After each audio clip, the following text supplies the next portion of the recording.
argument of this book is that there is no single story to be told, whatever politicians may wish us to believe. For a century, there was a dominant national narrative about the expansion of Britain into a global empire. In 1902, after victory over the Boers in South Africa, the poet A.C. Benson added words to Edward Elgar's Pomp and Circumstance, March No. 1, extolling the land of hope and glory. Wider still and wider shall thy bounds be set. God, who made thee mighty, make thee mightier yet. But after 2 world wars and rapid decolonization, the ever mightier imperial theme rang hollow. In 1962, Dean Acheson, the former US Secretary of State, declared that Britain had lost an empire, but not yet found a role. Over the next decade, British leaders, Tory and Labour, tried to join the European Economic Community.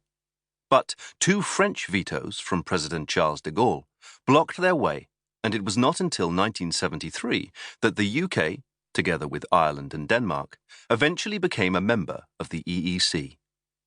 Even though Britain was always an awkward partner, protesting about the size of its budget contributions and the EEC's obsession with farm subsidies, for the next 4 decades or so, the narrative did seem clear.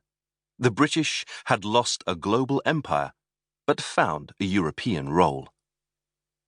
But in 2016, that new role suddenly also seemed to be lost.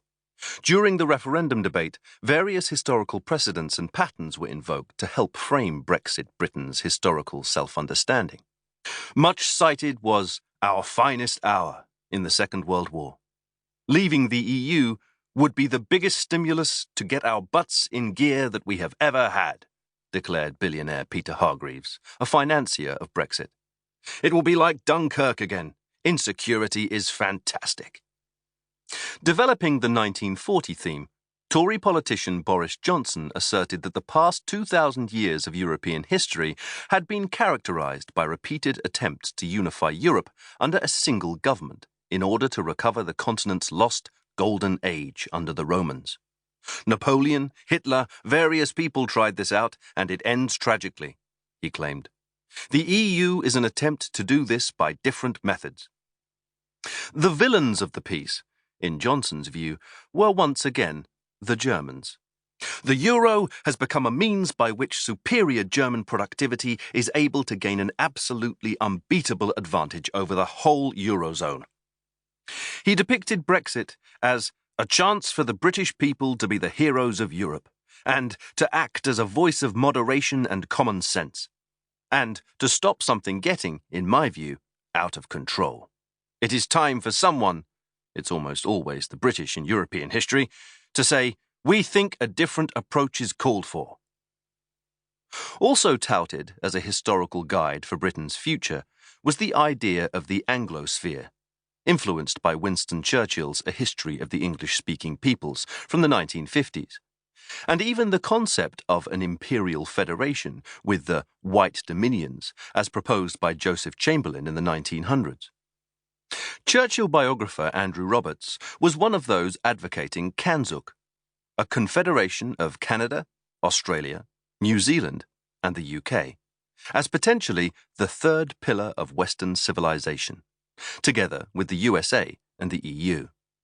He argued that we must pick up where we left off in 1973, when the dream of the English-speaking peoples was shattered by British entry into the EU. Theresa May spoke in a similarly expansive vein when outlining her government's vision of Brexit. June the 23rd was not the moment Britain chose to step back from the world. It was the moment we chose to build a truly global Britain. Although stating that she was proud of our shared European heritage, May insisted, we are also a country that has always looked beyond Europe to the wider world.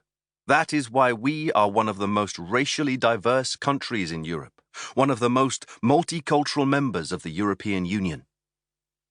Here were hints of how Brexit might be seen in historical perspective, as the latest attempt to resist a continental tyrant, or as the chance to resume a global role that had been rudely interrupted by joining the EU.